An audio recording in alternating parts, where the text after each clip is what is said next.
Hey, thanks for watching Mondays with Mike. I appreciate you checking out the link. I hope they're helping you become all that God's created you to be. Speaking of becoming all God's created you to be, I'm wondering if you did your homework that I gave you to kind of help accomplish that. Last week we were supposed to ask a few people what they thought the purpose of Christmas was. And if you did do that and went out and asked a few, you probably got answers like, well, it's to spend time with family, or it's to put up decorations, or chase down a Christmas tree, or some such thing like that. Chances are you got few that were the real purpose of Christmas, what God actually put us here to do. Jesus said, I came to seek and save that which is lost. And amazingly, God gave the Christian the same commission. Now, we do it in entirely different ways. Jesus did it by dying on the cross and taking the punishment for sins of all people. But then he uses us. We can't die on the cross for people's sins, but we can take that message to a lost and dying world. So God is using us to seek and to save the lost also. So what's the purpose for Christmas? Jesus came originally to seek and save that which is lost. And then what's the purpose for Christmas from our perspective? God is using us to do the same thing.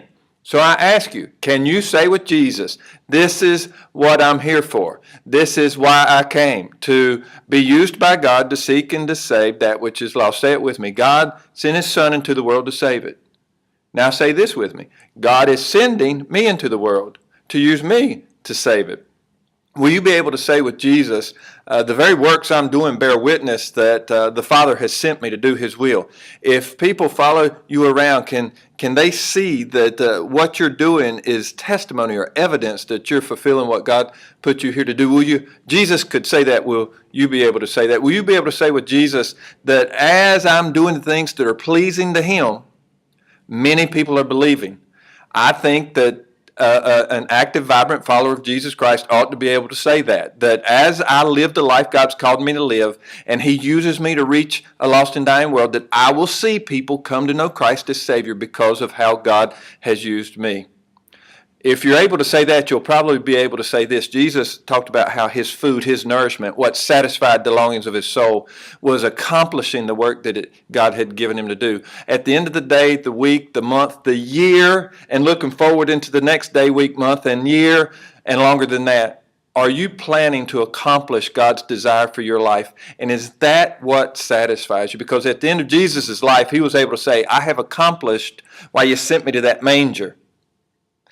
Will you be able to say at the end of your life, whether that's today or whether that's years from now, 100% of us are going to die, just none of us know when.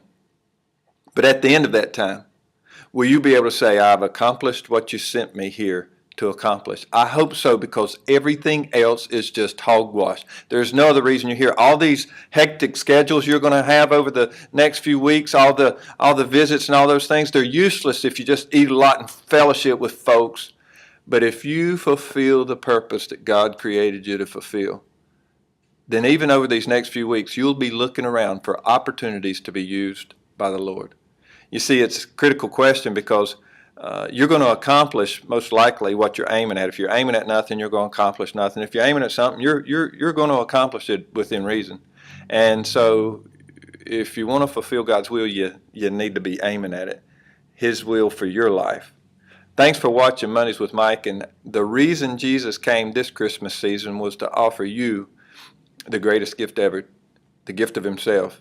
And beyond that, even for believers, we can continue to receive these great gifts from our Father, not just on Christmas, but each and every day as his mercies are new every day. Thanks for watching Mondays with Mike. I'll see you next week.